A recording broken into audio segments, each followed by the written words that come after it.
Acts chapter 21. After tearing ourselves away from them and setting sail, we set a straight course to Kos. The next day to Rhodes, and from there to Patara. Finding a ship crossing to Phoenicia, we went aboard and set a sail.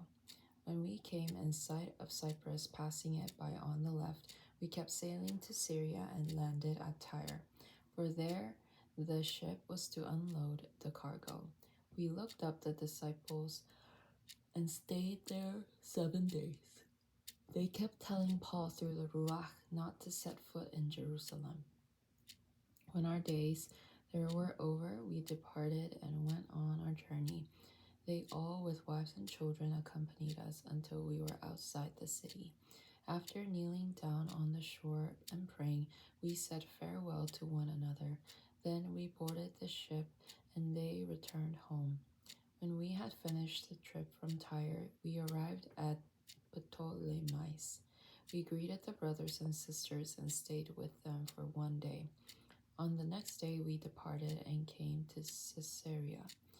We entered the home of Philip, the proclaimer of good news, who was one of the 7, and we stayed with him.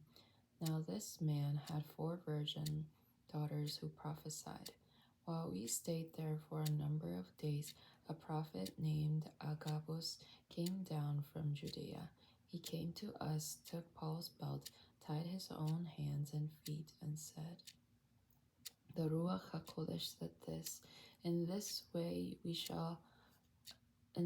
shall the Jewish people in Jerusalem bind the man who owns this belt and deliver him into the hands of the Gentiles." When we heard these things, both we and the local people urged Paul not to go up to Jerusalem. Then Paul responded, "What are you doing, weeping and breaking my heart? For I am ready not only to be bound, but to die for the name of the Lord Yeshua." Since he would not be persuaded, we fell silent, saying only, "May the Lord's will be done." After these days we packed and started going up to Jerusalem.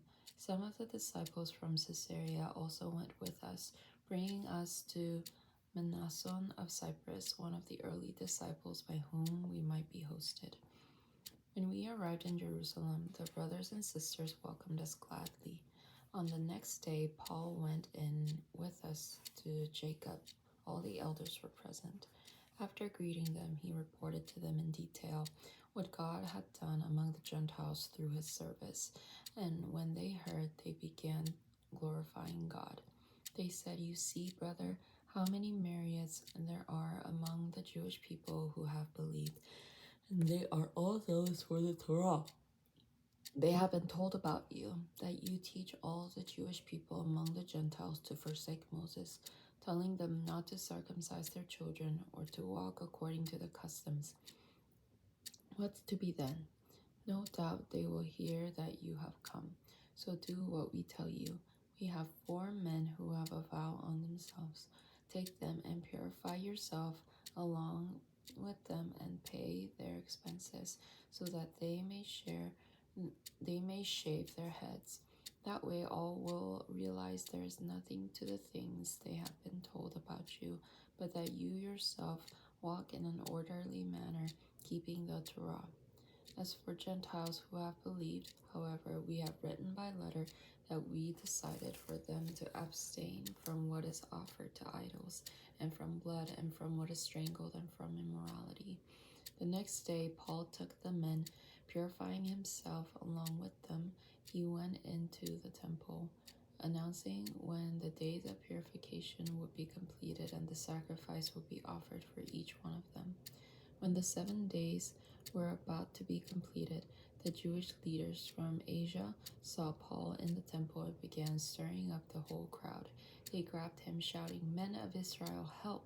This is the man who is teaching all men everywhere against our people and the Torah in this place. Besides, he has even brought Greeks into the temple and defiled this holy place." For they had previously seen Trophimus the Ephesian in the city with him, and they assumed that Paul had brought him into the temple. The whole city was stirred up, and the people rushed together. They grabbed Paul and dragged him out of the temple, and the gates were shut at once. As they were trying to kill him, news came to the commander of the cohort that all Jerusalem was in chaos. Immediately he took soldiers and centurions, rushed down to them. Upon seeing the commander and the soldiers, they stopped beating Paul. Then the commander came up, arrested Paul, ordered him to be bound with 2 chains, and began investigating what he had done. Some in the crowd shouted one thing and some another. As he could not determine the facts because of the uproar, he ordered him to be brought into the headquarters. When he came to the steps, he had to be carried by the soldiers because of the violence of the crowd. For the multitude of people that followed kept shouting, "Away with him!" As Paul was about to be brought into the headquarters, he said to the commander, "Can I say something to you?" The commander said, "How, you know Greek? Then you're not the Egyptian who stirred up a rebellion some time ago and led 4,000 men of the assassins out into the desert?" Paul said, "I am a Jewish man from Tarsus in Cilicia, a citizen of no significant city. I beg you, let me speak to the people." When the commander had given him permission, Paul stood on the steps and motioned to the people with his hand. Then there was a great hush. He spoke to them in Aramaic, saying, Chapter 22. "Brothers and fathers, listen to my defense, which I now present to you." When they heard that Paul was addressing them in Aramaic, they became even more quiet. Then he said, "I am a Jewish man born in Tarsus of Cilicia, but brought up in this city at the feet of Gamaliel, trained strictly according to the Torah of our fathers, being zealous for God just as all of you are today. I persecuted this way to the death, arresting both men and women and throwing them in prisons, as the Kohen Gadol and all the council of the elders can testify about me. I also received letters from them to the brothers, and I went to Damascus to bring back to Jerusalem even those who were there in chains to be punished. But it happened that as I was traveling and drawing near to Damascus, about noon a great light from heaven suddenly flashed all around me. I fell to the ground and heard a voice saying to me, 'Saul, Saul, why do you persecute me?' I answered, 'Who are you, Lord?' He said to me, 'I am Yeshua HaNazrati, whom you are persecuting.' Now those who were with me saw the light, but did not understand the voice of the one who was speaking to me. So I said, 'What shall I do, Lord?' And the Lord said to me, 'Get up and go to Damascus. There you will be told all that you have been appointed to do.' But since I could not see because of the brilliance of that light, I was led by the hand by those who were with me and came into Damascus. Then a certain Ananias, a devout man according to the Torah, well spoken of by all the Jewish people living there, came to me. Standing before me, he said to me, 'Brother Saul, look up.' In that very moment I looked and saw him. And he said, 'The God of our fathers handpicked you to know his will, to see the righteous one, and to hear an utterance from his mouth. For you will be a witness for him, and all the people of you have seen and heard. Now why are you waiting? Get up and be immersed, and wash away your sins, calling on his name.' It happened that when I turned to Jerusalem and I was praying in the temple, I fell into a trance, and I saw him saying to me, 'Hurry, get out of Jerusalem quickly, because they will not accept your witness about me.' And I said, 'Lord, they themselves know that in one synagogue after another, I was imprisoning and beating those trusting in you. Even when the blood of your witness Stephen was spilled, I too was standing by and approving and guarding the clothing of those who were killing him.' And he said to me, 'Go, for I will send you far away to the Gentiles.' Up to this statement they listened to him. Then they raised their voices, saying, 'Away from the earth with this fellow, for he is not fit to live.' As they were crying out and flinging off their clothes and throwing dust into the air, the commander ordered Paul to be brought into the headquarters. He said Paul should be examined by lashing, so that he might find out why they were shouting against him so. But when they stretched him out with straps, Paul said to the centurion standing there, "Is it legal for you to scourge a man who is a Roman citizen without due process?" Now when the centurions heard this, he went to the commander and reported it, saying, What are you going to do? For this man is a Roman." The commander came and said to him, "Tell me, are you Roman?"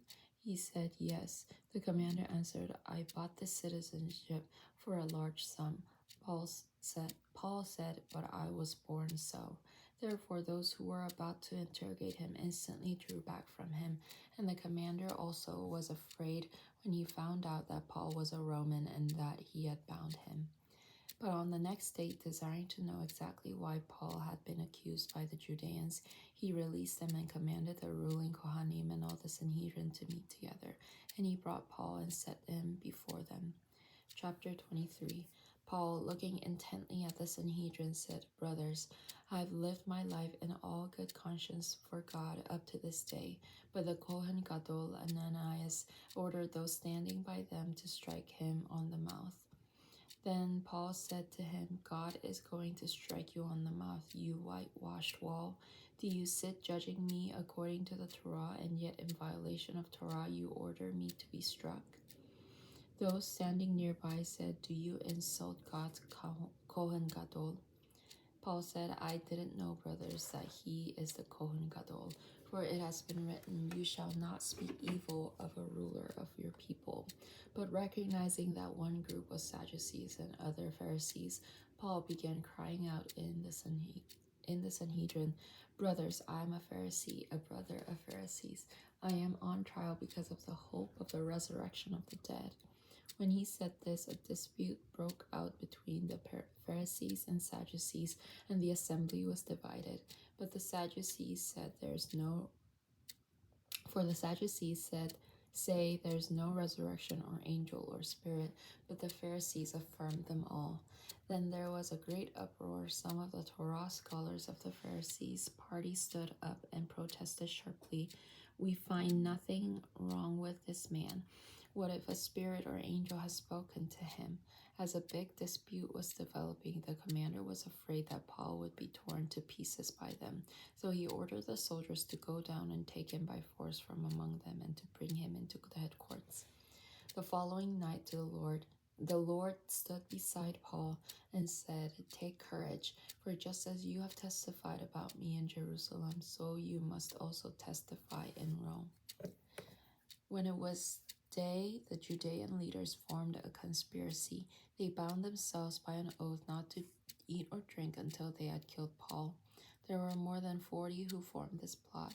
They went to the ruling Kohanim and elders and said, "We had bound ourselves with a solemn oath to taste nothing until we have killed Paul.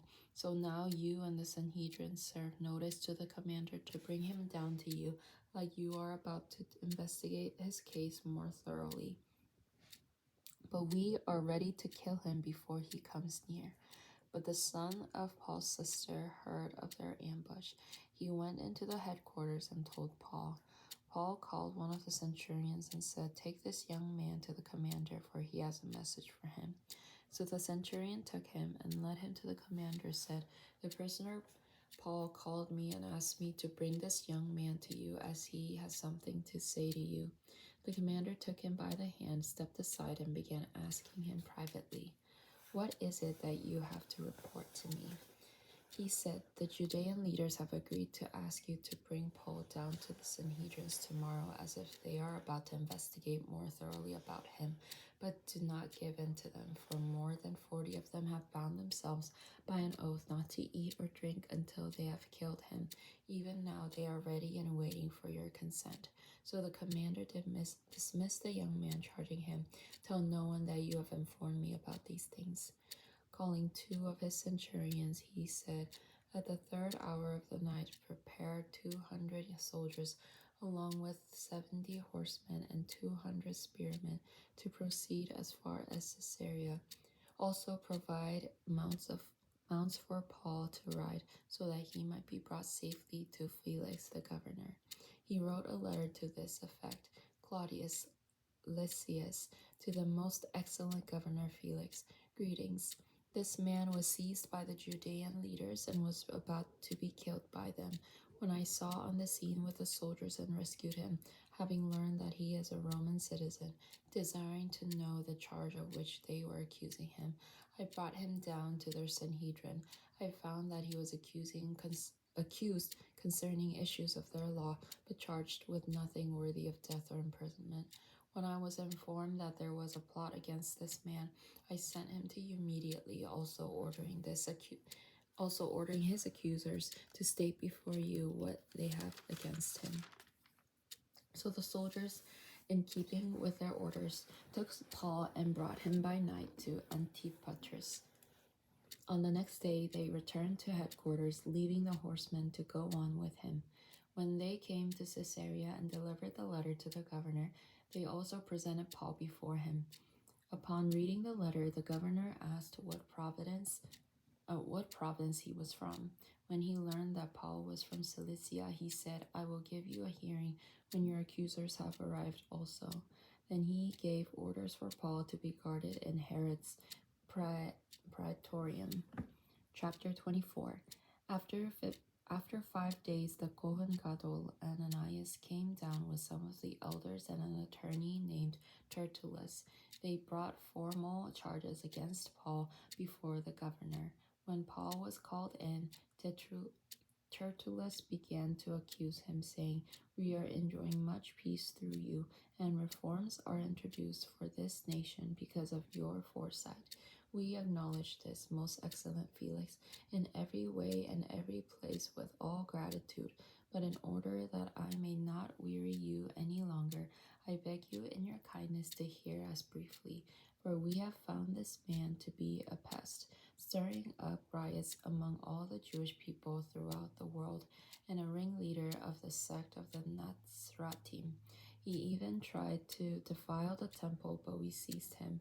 By examining him yourself, you will be able to learn from him all these things about which we accuse him." The Judean leaders also joined in the attack, affirming that these things were true. When the governor nodded for him to speak, Paul responded, "Knowing that you have been judge over this nation for many years, I gladly make my own defense. As you can testify, it is no more than 12 days since I went up to Jerusalem to worship. They did not find me arguing with anyone or inciting a riot, not in the temple or in the synagogue or anywhere else in the city, nor they can prove to you the charges they now bring against me. But this I confess to you, that according to the way which they call a sect, I worship the God of our fathers, believing everything written in the Torah and the prophets. In God I have a hope, which these men also wait for, that there will surely be a resurrection of both the righteous and the unrighteous. Therefore, I do my best always to have a clear conscience before God and men. Now, after several years, I came to bring tzedakah to my country for the poor and to present offerings. As I was doing this, they found me in the temple, having been purified without any crowd or uproar. But there were some Jewish people from Asia who ought to be here before you to press charges if they have anything against me. Or let these men themselves tell what wrongdoing they found when I stood before the Sanhedrin. Except for this one cry I shouted out while standing among them, "It is about the resurrection of the dead that today I am on trial before you." But Felix, having rather extensive knowledge of the way, put them off, saying, "When Lysias of the commander comes down, I will rule on your case." But then he gave the centurion orders for Paul to be kept in custody and yet have some freedom, and not to prevent any of his friends from attending to his needs. Now some days later, Felix came with his wife Drusilla, who was Jewish. He sent for Paul and listened to him speak about faith in Messiah Yeshua. But as he was arguing about righteousness, self-control, and the coming judgment, Felix became afraid and said, "Go away for now. When I find time, I will summon you." At the same time, too, he was hoping that money would be given to him by Paul, so he sent for him frequently and would talk with him. But after 2 years had passed, Felix was succeeded by Porcius Festus, and wishing to do the Judean leaders a favor, Felix left Paul in prison.